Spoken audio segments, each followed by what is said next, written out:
Bonjour et bienvenue à cette capsule qui vous permettra de découvrir Microsoft OneNote.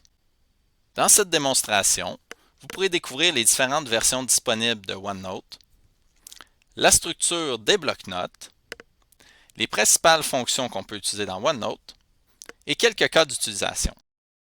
Allons voir des exemples concrets.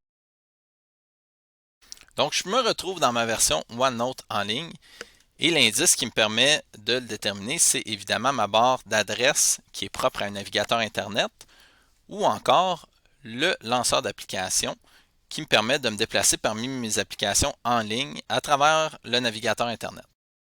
Donc ici, j'ai un bloc-notes qui s'appelle Démo CSSMV et c'est un bloc-notes qui est totalement vide, aucune section, aucune page. Donc avant d'aller plus loin, je vais tout de suite vous indiquer les deux autres versions que vous pourriez rencontrer. Si vous avez un poste de travail qui est fourni par le Centre de services scolaires Marie-Victorin, il est possible que vous retrouviez sur votre ordinateur la version OneNote 2016 ou encore OneNote pour Windows 10. Pour le confirmer, vous pouvez aller dans le menu Démarrer, écrire OneNote et tout simplement, vous allez pouvoir voir les versions qui sont installées. Donc, dans mon cas, j'ai les deux versions. Si vous ouvrez la version OneNote 2016, vous allez remarquer qu'elle est un petit peu différente au niveau de la présentation visuelle. Donc, les sections vont être indiquées en haut au moyen d'onglets et les pages vont être affichées à droite. La version OneNote 2016 permet aussi des fonctions légèrement différentes, mais nous nous attarderons principalement aux fonctions qui sont communes à l'application OneNote en ligne et l'application OneNote pour Windows 10, qui ressemble beaucoup à la version en ligne. Donc ça, c'est la version sur mon bureau, la version qui est installée sur mon ordinateur. Et si je compare avec la version en ligne, que je mets même en plein écran, on voit qu'il y a très peu de différence.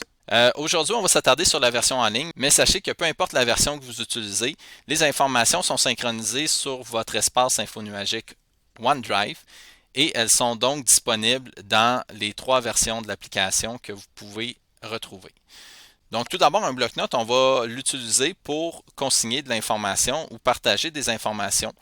Donc, si vous souhaitez consigner de l'information à des fins plus individuelles ou personnelles, vous allez pouvoir utiliser un bloc-notes à ces fins-là, alors que vous pourriez utiliser un second pour partager de l'information sur un projet ou un dossier en particulier. Donc, évidemment, des bloc-notes, vous pouvez en créer plusieurs et c'est aussi simple que d'aller cliquer sur le nom de votre bloc-notes ici et de cliquer sur Ajouter un bloc-notes et à ce moment-là, vous pouvez lui donner un nouveau nom. Donc, je vais garder mon bloc-notes Démo CSSMV et on va prétendre qu'aujourd'hui, je me crée un bloc-notes pour pouvoir y consigner des notes personnelles, individuelles. Donc, je vais me créer une première section que je vais appeler Notes ponctuelles.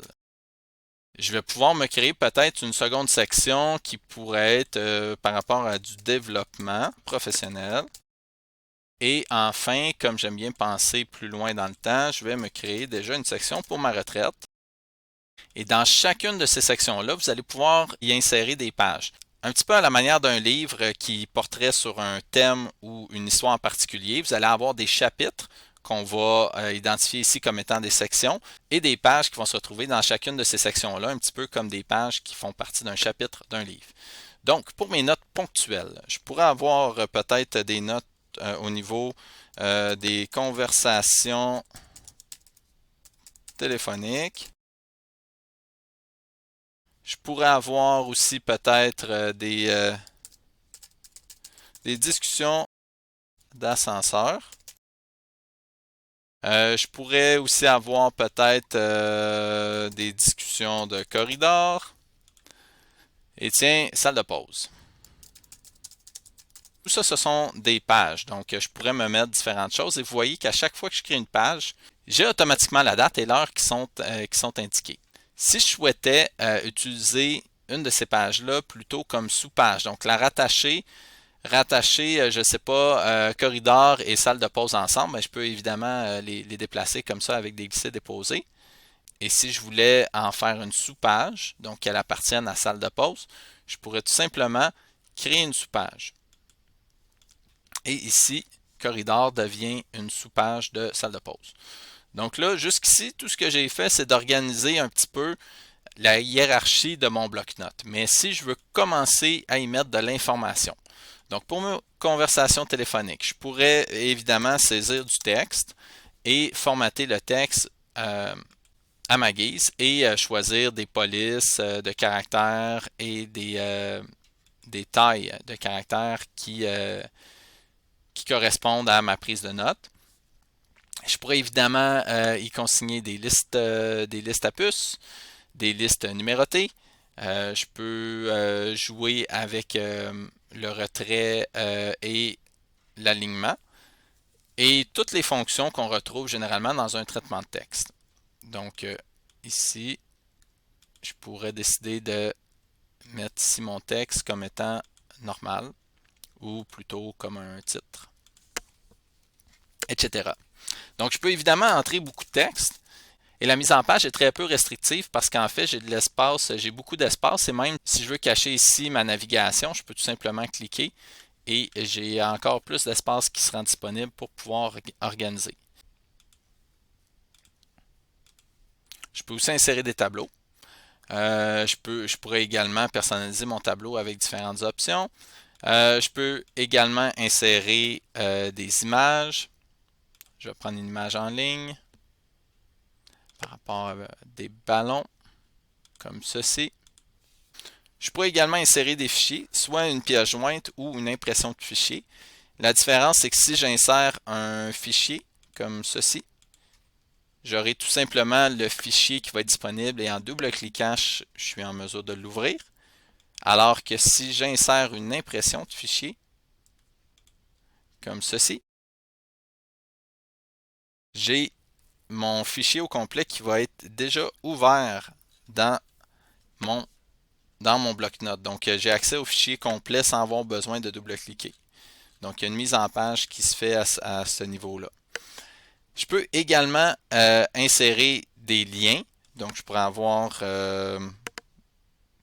inscription, un lien d'inscription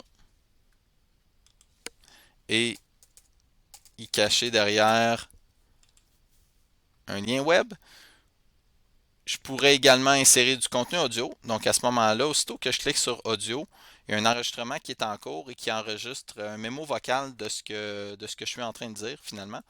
Donc, ça pourrait être très pratique dans le cadre de mémos vocaux que vous aimeriez vous laisser ou encore si vous souhaitez laisser peut-être des commentaires ou une rétroaction dans un bloc-notes d'équipe par rapport à un projet ou l'avancement d'un dossier.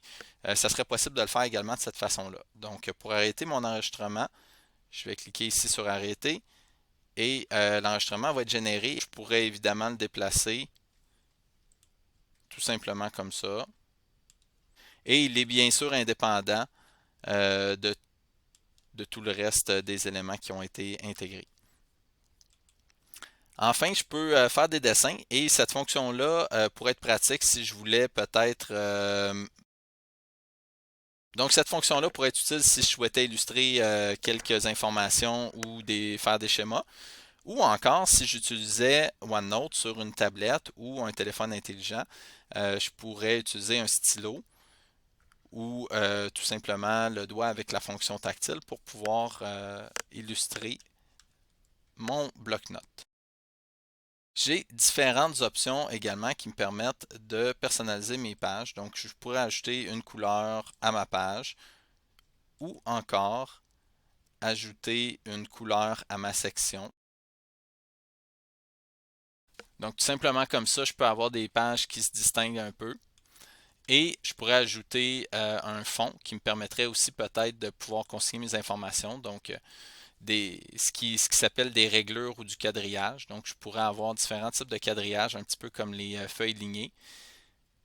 Et enfin, je pourrais être en mesure de voir toutes les versions de la page que j'ai précédemment fait. Donc, je pourrais revenir en arrière très facilement et revenir un petit peu plus tôt ou encore un petit peu plus tôt dans la progression de la page et annuler très facilement un changement que j'aurais apporté. Donc, pour fermer le volet des versions de page, c'est tout simplement en cliquant sur version de page que je peux faire ça.